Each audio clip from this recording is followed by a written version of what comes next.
Welcome to Chronicles. We're in chapter 14 now, and we're rushing towards the climax of the story.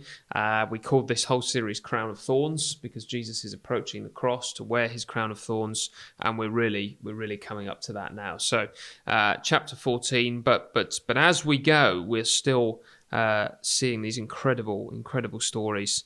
And verse 1: Now the Passover and the feast of unleavened bread were only 2 days away, and the chief priests and the teachers of the law were looking for some sly way to arrest Jesus and kill him. But not during the feast, they said, or the people may riot. While he was in Bethany, reclining at the table in the home of a man known as Simon the leper, a woman came with an alabaster jar of very expensive perfume made of pure nard. She broke the jar and poured the perfume on his head. Some of those present were saying indignantly to one another, "Why this waste of perfume? It could have been sold for more than a year's wages and the money given to the poor." And they rebuked her harshly. "Leave her alone," said Jesus. "Why are you bothering her? She has done a beautiful thing to me. The poor you will always have with you, and you can help them any time you want, but you will not always have me. She did what she could. She poured perfume on my body beforehand to prepare for my burial. I tell you the truth, wherever the gospel is preached throughout the world, what she has done will be told in memory of her." Then Judas Iscariot, one of the 12, went to the chief priests to betray Jesus to them. They were delighted to hear this, and they promised to give him money. So he watched for an opportunity to hand him over. What a woman! Yeah, that's sort of where I start. Brilliant. It's amazing, isn't it? Like we were talking about it, in the last session, watching and waiting for Jesus, and we do get the same thing here. Judas is watching for an opportunity by the end of this story to hand him over, and this woman here, she's watching as well, waiting for her moment. Yeah. To do this incredible act of love towards Jesus. Yeah. And she goes down in history because of it.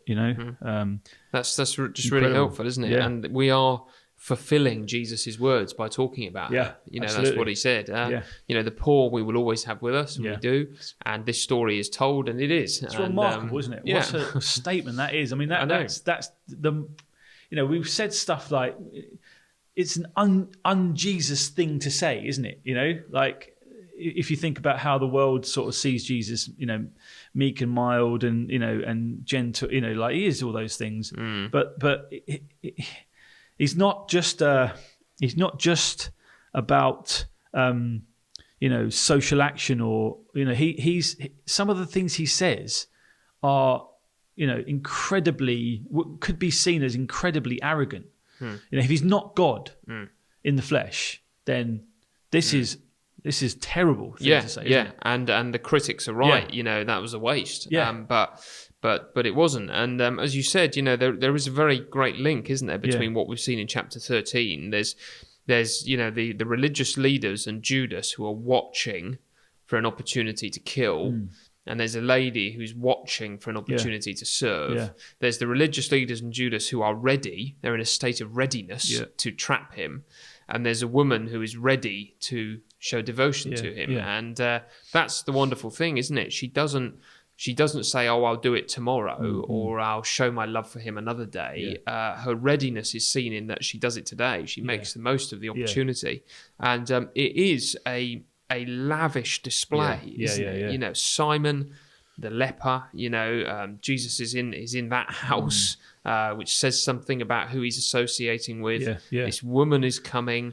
It's an expensive, like over the top act of devotion, and people, you can see people are stunned because it's sort of, there's this supposedly moral objection, this could have been given to the poor, and they're rebuking her, and that only shows just how lavish this gift was and how much she understands who Jesus is. Yeah, there's a word I love that the old versions use, not in this story, but the story of the prodigal son, and that word prodigal. I call this story the prodigal daughter.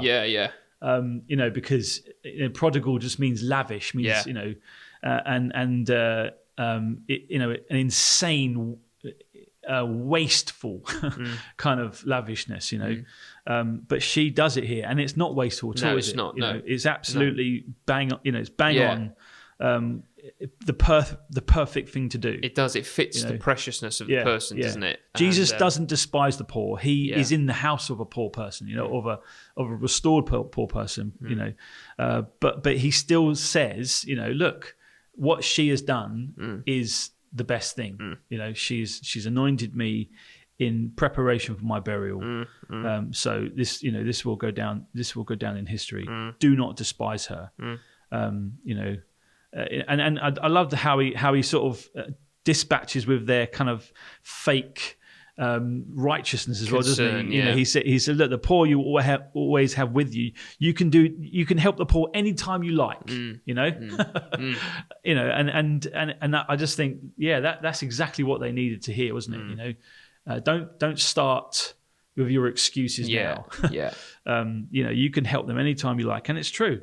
And of course, the two are linked, aren't they? So it is actually just not the case that you could really be devoted to the poor but hate Christ. Love. Right. I bet this woman showed a lot of concern for the poor as well. Because when you're devoted to Jesus, you're devoted to the weak and the marginalised as well, aren't you? So that these two are you're devoted to his priorities. And his priorities is.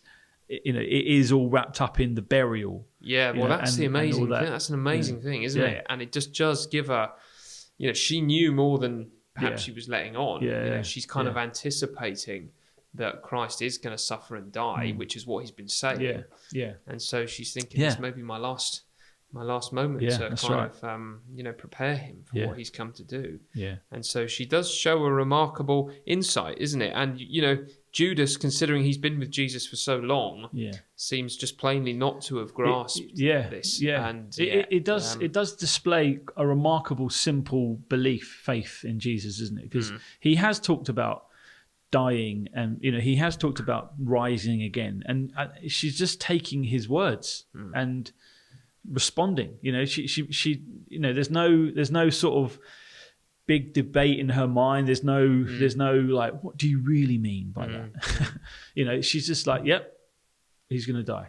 He's going to be buried. I'm going to get him ready for it. I don't care what people think. I'm going to show my love for him. And that's where it challenges us as disciples, isn't it? That, it would be such a shame, wouldn't it, to be very good at standing at a distance and sort of talking about theology and who to help and being critical of those who just simply love Christ and pretending like we're the ones in the know. But actually, where is this devotion in our lives? I don't care what people think. I've got what I've got, and I'm going to pour it out at the Lord's feet. And often the way the religious heart is exposed is when it sees others loving Christ. Doesn't it? And there's a kind of sense of, oh, look, that's a bit over the top. There's a criticism of it. Funnily enough, which reveals the religious heart, doesn't it? And so that's a challenge, really. And I'm struck as well just by the ending as well. Like she goes down in history. It will be told in memory of her. But there's this line again. Then Judas Iscariot, one of the 12. That's a common thing, isn't it? He's always. He goes down in history as well. He goes down, and so there's this contrast of these two people. This woman who poured her life out. Literally. Poured her life out for Jesus, and there's this betrayer who is just on the take.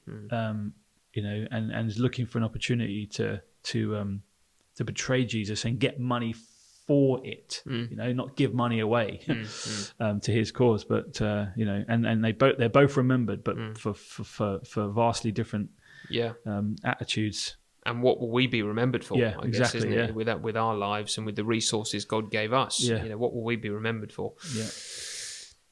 Brilliant.